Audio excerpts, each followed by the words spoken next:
Good morning all of you. आज हम अपना 12th क्लास का जो चैप्टर चला हुआ है परिवहन और संचार, उसके एक इम्पोर्टेंट प्रश्न की बात करेंगे कि पार महाद्वीपीय रेल मार्ग होते क्या हैं और उनमें से किसी एक का विस्तार से वर्णन कीजिए। ये 5 नंबर का प्रश्न आता है।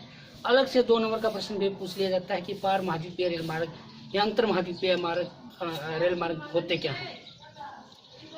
पार महाद्वीपीय बोले या महाद्वीप पारीय बोले या अंतर महाद्वीपीय बोले, एक ही बात है। अंतर महाद्वीपीय रेल मार्ग वो रेल मार्ग होते हैं जो महाद्वीप के एक छोर को उसके दूसरे छोर से मिलाने का कार्य करते हैं।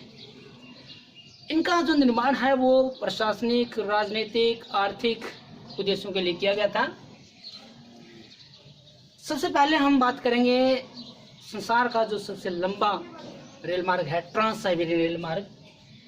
2 महासागरों और 2 महाद्वीपों को जोड़ने वाला ट्रांस साइबेरियन रेल मार्ग संसार का सबसे लंबा रेल मार्ग है। ये 1905 में बनकर तैयार हुआ था और इसको बनने में 14 वर्ष लग गए थे। 9,322 किलोमीटर लंबा ये रेल मार्ग बाल्टिक सागर में फिनलैंड की खाड़ी पर स्थित सेंट पीटर्सबर्ग, जिसका पुराना नाम लेनिनग्राद है, उसको एशिया के सुदूर पूर्व प्रशांत महासागरीय तट पर स्थित व्लादिवोस्टोक नगर से मिलाता है। इस सारी यात्रा में 7 दिन लगते हैं। सेंट पीटर्सबर्ग से व्लादिवोस्टोक तक 7 दिन का टाइम लगता है।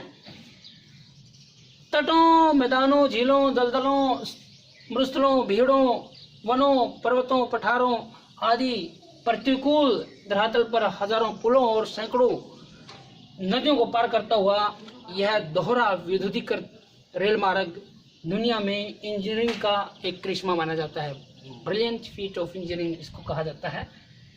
मार्ग से जुड़ने वाले प्रदेश कौन से हैं? ये जो सेंट पीटर्सबर्ग से व्लादिवोस्टोक तक जो रेल मार्ग जाता है, संसार का सबसे लंबा, इस पर कौन कौन से नगर स्थित हैं, किन किन नगरों को ये जोड़ता है?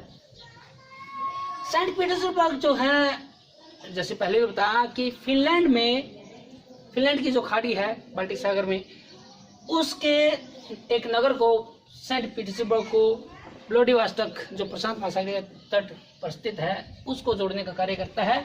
सेंट पीटर्सबर्ग से शुरू होकर ये जो रेल मार्ग है मॉस्को तक जाता है। मॉस्को रूस की राजधानी है और यहाँ का एक औद्योगिक और महत्वपूर्ण नगर भी है। यहाँ से कजान होता हुआ वोल्गा नदी के किनारे कुइसेव नगर तक पहुँचता है। कुइसेव नगर के बाद ये उफा होता हुआ यूराल पर्वतों को पार करते हुए चेलियाबिंस्क पहुंचता है। चेलियाबिंस्क के बाद घास के मैदान, जिनको स्टेबिस कहा जाता है इस क्षेत्र में, या गेहूं के जो क्षेत्र हैं, वो प्रदेश हैं, वो शुरू होते हैं। यहाँ से होता हुआ ये ओमास्क पहुंचता है। एक महत्वपूर्ण केंद्र है ये इस रेल मार्ग का। यहाँ से फिर आगे ये नोवाब्रिस्क, क्रानोबास्क और अंगोर्स्क होता हुआ बेकाल झील के दक्षिण में स्थित इर्कुत्स्क नगर पहुंचता है। इर्कुत्स्क जो है वो एक फर केंद्र भी है।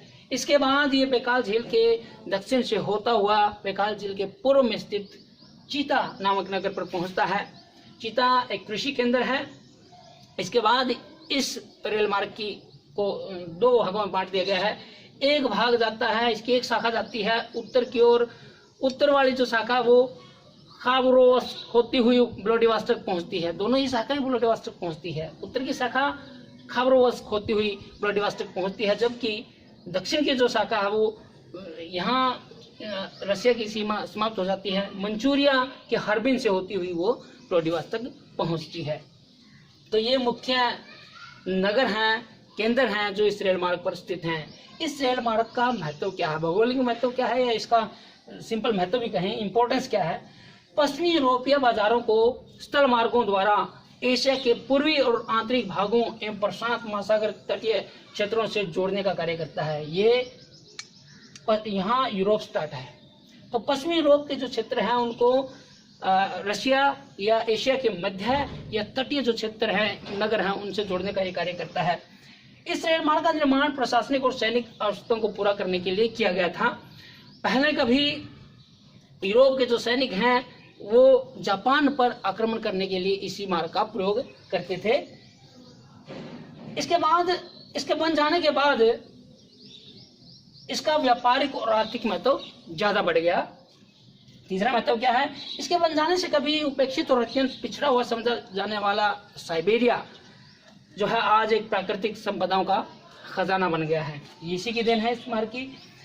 इस रेल मार्ग के बन जाने से मध्य एशिया और साइबेरिया के पशु, वन, मिट्टी, खनिज, जल, कृषि संपदा का दोहन संभव हो पाया है।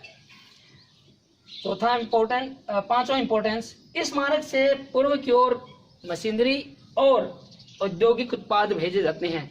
पूर्व की ओर यानी कि मध्य एशिया और एशिया की तरफ इस रेल मार्ग के सहारे क्या भेजा जाता है, मशीनरी और औद्योगिक जो उत्पाद होते हैं वो भेजे जाते हैं इस रेल मार्ग के द्वारा, क्योंकि यूरोप जो है वो काफ़ी औद्योगिक दृष्टि से काफ़ी विकसित राष्ट्र है। दूसरी तरफ पश्चिम की ओर इस रेल मार्ग के द्वारा औद्योगिक क्षेत्रों की जो जरूरतें होती हैं, जैसे कोयला है, लकड़ी पहुंचाना, खदान है, दूसरी चीज़ें जो हैं इन लोगों को जो जरूरत पड़ती है, खदान, धातुएं, कोयला, लकड़ी, चमड़ा, समूर, सूखा दूध, मक्खन इत्यादि का जो व्यापार है वो पूर्व से पश्चिम की ओर यूरोपीय देशों को किया जाता है। छठा क्या महत्व है, साइबेरिया में जनसंख्या का जो सघन जमाव हो पाया है वो इसी रेल मार्ग की देन है। जो भी नगर बसे हुए हैं साइबेरिया में, बड़े बड़े जो जनसंख्या का सांद्रण जहाँ ज़्यादा है वो इसी रेल मार्ग के सारे बसे हुए हैं। सातवां महत्व, टोक्यो से लंदन। टोक्यो प्रशांत महासागर में जापान का एक देश है, क्षेत्र है। टोक्यो से नगर है टोक्यो जापान का, वहां से लंदन तक समुद्र के रास्ते जाते हुए 1.5 महीना लग जाता था। अब ये दूरी कम होकर 1 महीने की दूरी कम हो गई है। अब ये दूरी जो है इस रेल मार्ग के द्वारा 15 दिनों में तय की जा सकती है। आठवां महत्व क्या है, यहाँ पर जैसे पहले भी बताया हजारों पुलों और सैकड़ों नदियों को ये पार करता है रेल मार्ग। तो जो नदियों वाले क्षेत्र हैं वो एक वाहनांतरण बिंदु बन गए हैं, ट्रांजिट पॉइंट बन गए हैं। यहाँ पर इस रेल मार्ग के द्वारा लाया गया जो सामान है वो उत्तर की ओर, दक्षिण की ओर स्थित जो अन्य नगर हैं वो वहाँ तक पहुँचाया जाता है। इसके लिए आज के लिए हम इतना ही करेंगे। प्रश्न पूछे जाते हैं 1-1, 2-2 नंबर के बीच में से कि संसार का सबसे लंबा रेल मार्ग कौन सा है, ट्रांस साइबेरियन रेल मार्ग है। ट्रांस साइबेरियन रेल मार्ग किन 2 नगरों को जोड़ता है, सेंट पीटर्सबर्ग और व्लादिवोस्टोक को जोड़ता है, कितना लंबा है, 9,322 किलोमीटर लंबा है, कितने दिन लगे बनने में, सारी चीज़ें 14 वर्ष लगे थे। ये 1-1 नंबर के प्रश्न पूछे जाते हैं। इसका महत्व भी पूछ लिया जाता है कई बार 1-2 नंबर में, महत्व बताइए, या पार महाद्वीपीय या अंतर महाद्वीपीय या महाद्वीप पारीय रेल मार्ग क्या है 2 नंबर में, ये भी प्रश्न पूछ लिया जाता है। आज के लिए हम इतना ही करेंगे। Thank you.